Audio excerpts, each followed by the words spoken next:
Hey guys, welcome to this week's episode. It's the first time I've been able to be outside. It's pretty warm today. It's not warm enough to be out here for a long time, but it's very sunny and it's warm enough to have them out for a little bit. I figured today we'll talk about a subject. Somebody actually sent me a message that made me think of it. I'm not going to have this guy out for long because he's not probably not going to be in the mood for it very long. This is actually one of my Matrix Het T positives that is available. All the snakes that I'm going to use in this video today are ones that are available. But somebody messaged me asking about available snakes, and it made me think a good topic that I could discuss is, you know, we talked about is breeding for you, and then you breed snakes. Well, what do you do once you have offspring? How do you prepare as far as marketing goes and moving babies and make sure that you're getting them to good homes? So that's kind of the topic of this video. I'm surprised he's handling it this well. I don't really handle these guys. I typically don't handle the stuff much that's going to be for sale, since I don't really need to bond with it. I want it to bond with their new owner, quote unquote, not like a dog or anything, but the working relationships we've talked about in the past. Anyhow, so, you know, talking about what do you do once you have these babies? Part of it, I plan a little bit ahead. So I see a lot of people, and I think it's a mistake, where they start marketing before they actually have a product. And they'll be marketing through, you know, stickers and banners and all this fancy flash and flare, which works because people think that you're, you know, this established business when you may not be. But I do think that it's better to have a product first. But while you're preparing for that product, you know, taking this animal's parents and sharing this animal's parents around various social media platforms, taking nice pictures of them and getting that out there so people see what you're working with, people see who you are, start communicating with them. I found, for me, I helped a lot of people. I was fortunate that I did a lot of things before I started breeding. So I was working with these animals for, you know, well over a decade before I was breeding them, and even longer than that. I did rescue work, I did a lot of different things, so I understood a lot of stuff about these animals so that I was able to help people. And that helps people remember you when you take time out of your day and you help them work through a problem, give them advice on how to set their animals up, how to work with their animals. Because I had kept the species for a long time, you know, over a decade, but I hadn't bred them at that point when I started, or was just starting to breed them. So that gets your name out there. People remember that. And even when you are selling snakes, if you take the time to help people, they may not buy from you, but they may recommend you to someone else, or they may come back to you in the future, especially if they end up buying from somebody else to save a buck and they have a sour taste in their mouth. They may come back to you for future stuff. So try and be reasonable. Also, you know, you only have so much time in a day. You can't just give unlimited time to everybody. So people do have to be aware of that too. And there are times where, you know, enough is enough with somebody, and there's been a few people over the years that I've just said, you know what, I'd rather not sell to them anyways, so I'm just gonna you know, leave it be and leave it there. But doing that really does help get your name out there. I noticed with me, when I was doing that kind of stuff, that people would ask, you know, about these species, and I'd be getting tagged in post after post after post. Even though those people hadn't necessarily purchased from me, I had helped them, they had seen me help other people, and so it made them feel comfortable enough to recommend me. So I was getting recommended even when I didn't really have the stock to back it up. But once I did, obviously, it was very, very easy to move these. And they do sell themselves to a certain extent. They're wonderful snakes. You know, like I said, this one is one of the edgier ones, and obviously he's been fine with me. I'm actually going to switch it up and get out another one here. And I don't have this over to like hide from you what's out here. It's just because the sun is shining down, and sunshine in plastic can be dangerous. So, you know, you want to go ahead and make sure that the sun's not beating on these containers. It's not hot enough to where it's really going to cause an issue for them anyways, but I'd rather be safe than sorry and just give them a little extra protection. Let's see. Oh, this one looks super crabby. So let's see how that goes. You're not happy. I took this guy out of his moss, which he was not very happy about. This snake is from a different clutch of blood python, same father as the other ones, but this one is a T positive, from a T positive matrix to T positive matrix. The mother on the other one was a matrix Het T positive. And you can see from this snake's body language that he's much more annoyed than the last one. This snake lives on moss. I just took him out of his moss. He wasn't pleased with it.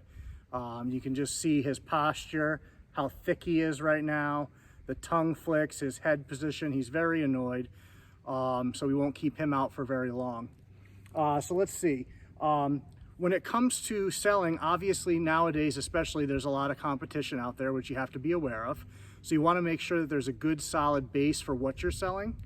So you always want to produce what you like, but you have to keep in mind that if your goal is to move it, other people have to like it too. Part of that is being passionate about what you're doing.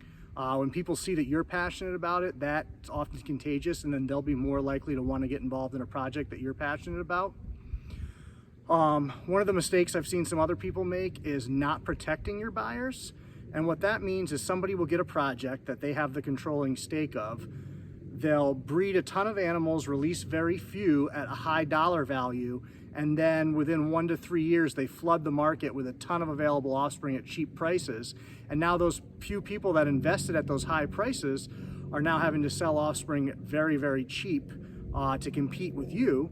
And your name is already established with this gene, so it's hard for them to charge more than you're charging and justify it.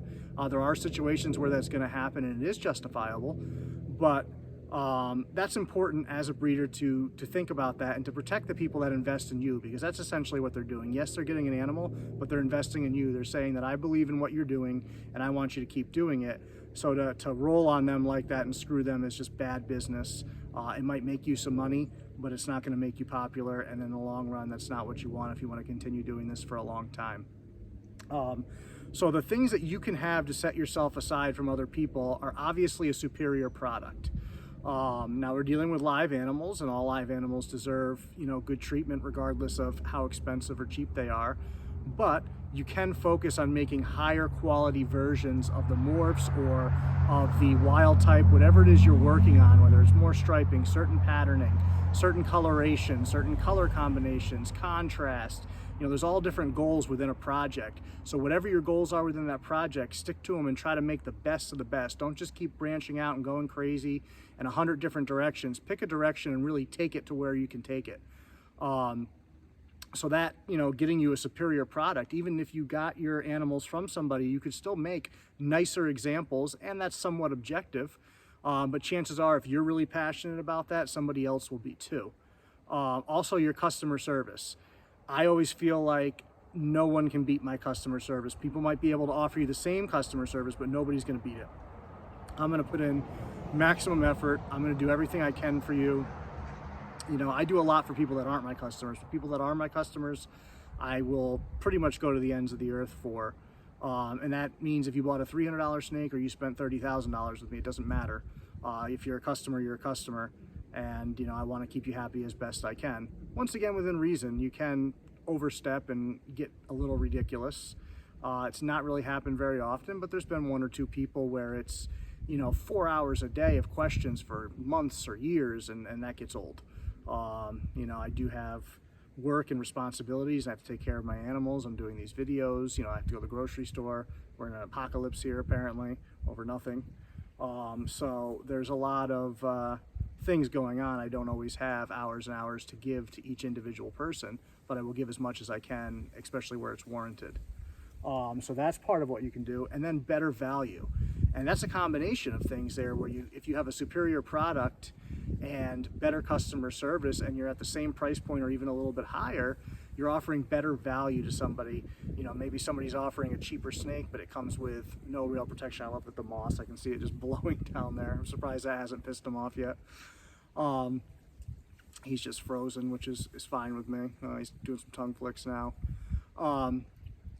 So having that better value will help your customers be happy. So even if they paid you $600 for an animal that they see a similar version of somewhere for $400, if you're giving them that good service and they feel like your animal is quality and they're happy with it and they have a good experience, then they're not going to care about that minor price difference. They're going to be happy. They feel like they got what it's worth. Let's switch to another snake here. Get old Grumpy Pants back in this bin. Wipe my eye. All right, did 2 blood pythons. See what's up top next. Got a Borneo. Now this one is here, so it's technically available, but I'm pretty sure I'm gonna keep this one. It's gonna take a lot for somebody to to talk me off of this girl because she is just gorgeous. These babies were really small, so they are slowly catching up, but she eats fantastic. She's got a really good temperament. They can be a little racy at times, which a lot of Borneos can be, especially when they're small. But like I said, she's fine. You know, she just kind of chills out, scopes things out. You got the nice, solid, steady tongue flicks, figuring out what's going on, but not too upset. You know, these snakes really haven't been outside much. This is a whole new experience, but we're getting off topic. So, other things that can help you as far as marketing and doing things are being consistent. If you're sharing on social media, share consistently. People appreciate consistency. You know, sometimes without even knowing it, it makes people trust you more because they feel like you're a reliable presence in their life, even if they've never met you before. It just gives you that aura. And it may be that you are trustworthy, it may be that you're not, but either way, sometimes that consistency, people consider you dependable at that point. So that's important to think about too. Even though we get busy and we're doing things, try to be a consistent presence. You know, whatever it is. Like my Instagram, I do a lot of throwback stuff during the winter because I don't like taking snakes pictures inside. It's another thing that can help with marketing. Really, really nice pictures help sell snakes. Crappy pictures aren't going to sell as well. Outdoor natural light, so people know you haven't screwed with it and that this is the animal they're actually going to receive when they open that box up, is important. That is one thing that I have never done and will never do, is touch up a photo. Any photo you see of my animals that I took is 100% how the picture came out. I don't even know how to Photoshop. I don't know how to mess with stuff. I don't mess with filters. I don't do any of that. What you see is what I'm presenting to you. Plus, my feeling has always been as much as nice pictures sell animals, I want my customers to be pleasantly surprised when they get an animal. I want them to open the box and go, wow, this animal's even better than what I saw in that picture. Whereas when you doctor up a picture and you make an animal look really good, better than it actually looks, they get that snake and they're constantly chasing that picture, hoping that the animal that they received is gonna someday look like that picture, and it's never going to. And that leaves a bad taste in people's mouths. That's where you have people feel like they overpaid. There's some people in the Sumatran short-tail community that have done that, and there's a lot of people that have bought snakes from them that are not happy because the snake looked very dark in pictures, and then they get it and it's all brown, and it's not that. You know, natural light is natural light. You can't mess with it. Sometimes it does make things look nicer, sometimes it makes them look duller, but it's true and a good representation of what they're going to receive. If they take it out into natural light on a similarly, you know, sunny or cloudy day, whatever it is, they're going to see a similar thing. Now, these animals can fire up and fire down, and obviously when they're fired up and look really nice, I would rather take a picture then, but that's still not misrepresenting the animal. That's just the animal looks good that day, and that's the day you took a picture. So stuff like that really does help you market animals. So we talked about that. Oh, also knowing your target customers will really help you as far as how you want to market. Everybody has different target customers. I don't want impulse buyers. That's why I don't like doing reptile shows, and that's why I rarely do them. Because most of what you're going to get at a reptile show is an impulse buy. Somebody that walks by, sees something, likes it, buys it, doesn't really have a long-term plan with that animal. 6 months, a year, 2 years, 3 years, 5 years down the road, they're selling that animal because they're bored with it or it really wasn't something they wanted. And that's not my target audience. My target audience is people that want this animal for 25, 30 plus years, that want to breed it or keep it as a pet or use it as an educational animal, whatever it is, but I want it to serve that purpose for them for its entire life as best that it can, as long as it's what's best for the animal. You know, obviously if you get an animal and it gets egg bound and you save it, then you're not going to breed it again. So that will no longer be in your plan, but I would hope that you would keep that animal forever, or if you were going to rehome it, that you really do your homework and you find somebody that's really going to love that thing as a pet for the rest of its life. Because, you know, it deserves that. We have to remember these are animals, and yeah, it's really easy to look at them as numbers on a spreadsheet and send one packing when it's no longer serving you dividends, but it put in its work for you, it's been with you, it knows your home, it knows the environment here, the smells, the temperatures, the caging, and now you're going to send it all out of that just because it no longer is profitable to you. That's really not fair. And it's okay from time to time to where you're going to move on to something, especially if you know somebody really wants it as a pet and is going to do well by it. it's not the end of the world to send that animal off in that situation, because you feel like you're sending it into a better situation than it's going to be in with you at that point, if you feel like it's not going to get the time and attention it deserves. But they should regardless. So hopefully, you'll keep your breeders with you by and large. Also, one thing that I've found that's helps people get a personal connection with your animals is naming them. You see a lot of people that make fun of people that name snakes because obviously they don't know their names, they don't hear their names or any of that. But it does help people establish a personal connection. So if I say, hey, this is Incognito, or I say, hey, this is Sambuca, people know who those animals are. People feel like they know those animals even though they've never touched them, never seen them in person. So doing that really, really can help. So I do recommend, sorry, my phone tab keeps going, people are messaging me and stuff. So I find that naming them helps people get that personal connection, and then also people are excited to get offspring from those snakes. They might go, oh, that's one of Raiden's babies. I'm really excited. I really love her. I'm happy to have one of her babies. Let's get out the last snake before this is over and done with. So stuff like that helps people get that connection. It helps them want, and they remember, oh, I want that baby. I can't tell you how many times people have come to me and asked me for babies out of a specific animal because they remember seeing it on some, public platform, whatever it was. They remember seeing that animal and they liked it. This is a Sumatran shorttail, so I don't really have to pay attention to how I'm holding it. These snakes just really don't care about anything by and large, and I'm not suggesting to manhandle them, just saying that they don't really do anything ever. It's a chrome head. This was one of my holdbacks, but I am thinking about letting all my holdbacks go, or a few of them, if I'm comfortable where they're going. I've got to kind of pick and choose some projects, and I have a lot of chromes, and they're not something that I want a ton of. I want a few nice select ones, so we'll see. This male I really like, so it would take a lot for you to talk me out of him, but it's not impossible. Who doesn't love a beautiful chrome head, nice silvering, and the nice orange eyes? That's one of the things I like about some of my chromes, is I get really nice orange eyes in some of my lines.